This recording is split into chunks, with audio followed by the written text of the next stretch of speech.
নমস্কাৰ বন্ধুসকল, কি খবৰ আপোনালোক? আশা কৰিছোঁ সকলো ভালে আছে, ময়ো ভালে আছোঁ। অহাকালিলৈ ৰাম মন্দিৰৰ প্ৰাণ প্ৰতিষ্ঠা হ'ব 22 জানুৱাৰী 2024 আৰু সেইকাৰণে আমাৰ গুৱাহাটীটো এক বিশাল ৰূপত আমাৰ সমবেত হৈছে বহু ৰাইজ, হাজাৰ হাজাৰ ৰাইজ। তেওঁলোকে এতিয়া জয় শ্ৰীৰাম ধ্বনিৰে মুখৰিত কৰিছে গোটেই গুৱাহাটী চহৰ।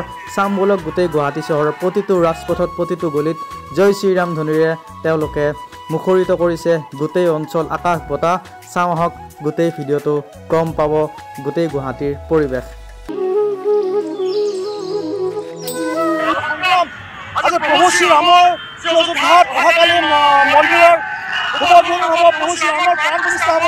এই উপলক্ষে সনাতনী হিন্দু আৰ্মীৰ তৰফৰ পৰা এক বিশাল ধৰ্ম শোভাযাত্ৰা আৰু ধৰ্ম যোদ্ধা যাত্ৰা আমি কৰি ওলাইছোঁ।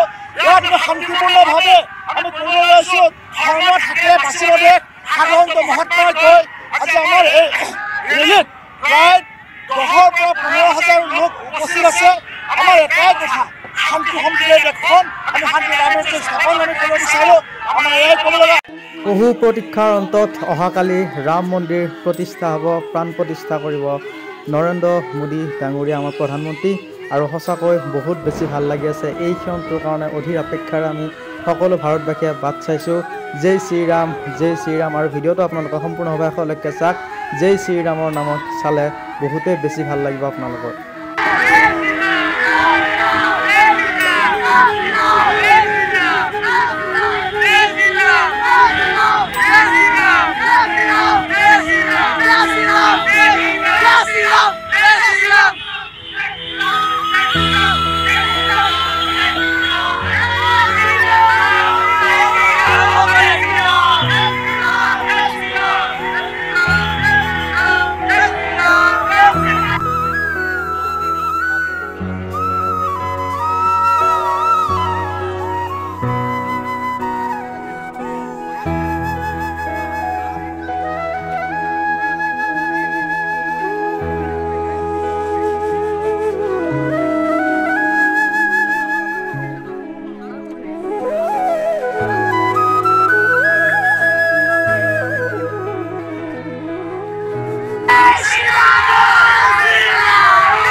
হ'ল গুৱাহাটীৰ ৰাজপথ, সকলোৱে আহিছে। কিছুমানে ই ৰিক্সা লৈ আহিছে, কিছুমানে গাড়ী লৈ আহিছে। হাতত এখন পতাকাখনত ৰাম আছে, প্ৰভু ৰামচন্দ্ৰ।